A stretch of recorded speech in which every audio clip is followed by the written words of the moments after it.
Assalamualaikum warahmatullahi wabarakatuh. Perkenalkan, nama saya Farid Kafi Kumaraisa dengan NIM 202031-250. Di sini saya akan mempresentasikan tentang teknik kompilasi.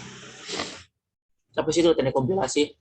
Teknik kompilasi merupakan teknik dalam melakukan pembacaan suatu program yang ditulis dalam bahasa sumber, kemudian diterjemahkan ke dalam suatu bahasa lain yang disebut bahasa sasaran. Dalam teknik kompilasi itu adalah bahasa program. Yang pertama itu adalah bahasa mesin. Bahasa yang berisi kode-kode mesin yang hanya dapat diinterpretasikan langsung oleh mesin komputer. Bahasa mesin sering juga disebut native code atau sangat tergantung pada mesin tertentu. Bahasa ini merupakan bahasa level terendah dan berupa kode biner 0 dan 1. Keuntungan dari bahasa mesin ini pertama, eksekusinya cepat, lalu kerugiannya itu sangat sulit dipelajari oleh manusia. Lalu dalam bahasa programnya juga ada bahasa tingkat rendah, yaitu bahasa tingkat rendah atau dikenal dengan istilah bahasa rakitan atau assembly, merupakan bentuk simbolik dari bahasa mesin, dianggap sebagai bahasa pemrograman yang pertama kali berbentuk string atau dan lebih mudah dimengerti manusia.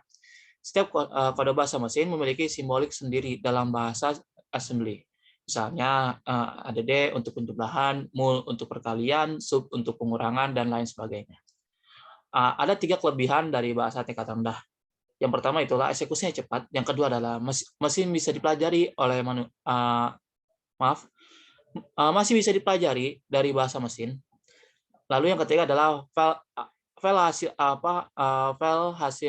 hasilnya itu sangat kecil. Lalu kekurangannya itu bahasa tingkat rendah, yaitu yang pertama adalah tetap sulit dipelajari. Lalu yang kedua adalah bahasa programnya sangat panjang. Lalu yang selanjutnya adalah bahasa tingkat menengah, yaitu bahasa komputer yang memakai campuran instruksi dalam kata-kata bahasa manusia dan instruksi yang bersifat simbolik. Contohnya kayak koma, tanda tanya, dan lain sebagainya. Biasanya untuk bahasa tingkat menengah ini menggunakan bahasa C. Lalu selanjutnya itu adalah bahasa tingkat tinggi, yang di mana bahasa ini merupakan bahasa ini lebih dekat dengan bahasa manusia. Bahasa ini juga memberikan banyak sekali fasilitas kemudahan pembuatan program.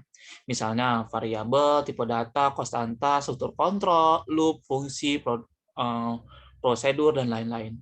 Contohnya itu Pascal, Delphi, dan lain-lain. Untuk bahasa tingkat tinggi itu keuntungannya itu yang pertama adalah mudah dipelajari. Yang kedua adalah mendekati permasalahan yang akan dipecahkan. Ketiga itu adalah kode programannya pendek. Lalu untuk kerugiannya itu eksekusinya sangat lambat. Perlu dicatat dalam bahasa pemrograman bahwa istilah tingkat tinggi dan tingkat rendah adalah relatif pada awalnya.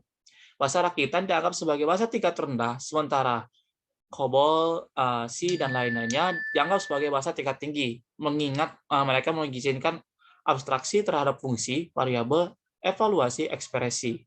Akan tetapi, banyak programmer saat ini menganggap bahasa C sebagai bahasa programan tingkat rendah. Mengingat bahasa programan tersebut mengizinkan akses memori secara langsung dengan menggunakan alamatnya dan juga dapat menggunakan beberapa direktif bahasa rakitan. Lalu dalam teknik kompilasi itu ada translator. Apa sih translator itu? Translator itu translator atau penerjemah melakukan perubahan source code.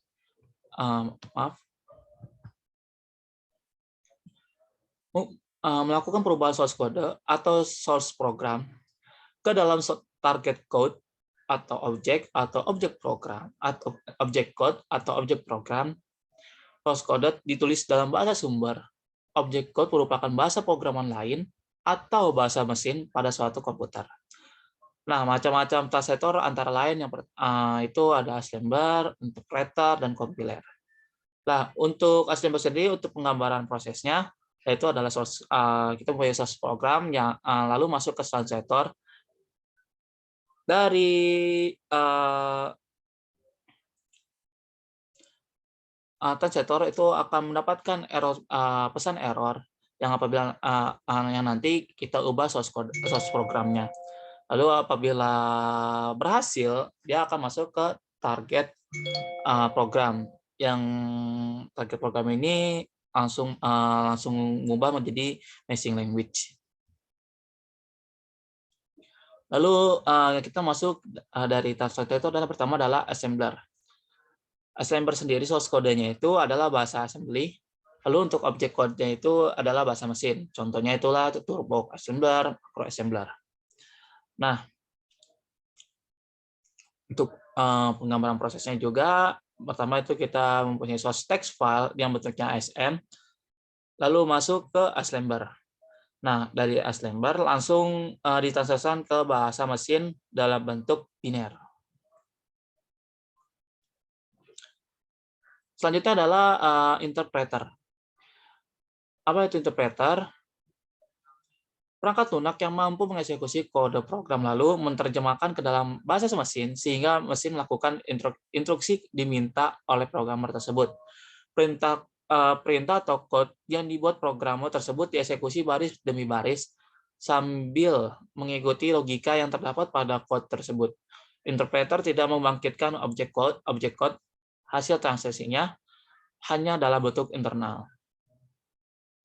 Contoh bahasa programmer yang menggunakan interpreter itu adalah PHP, ASP, Perl, dan lain-lain. Untuk penggambarannya itu source code dan input langsung dijalankan masuk ke dalam interpreter. Lalu apabila berhasil akan langsung ke output.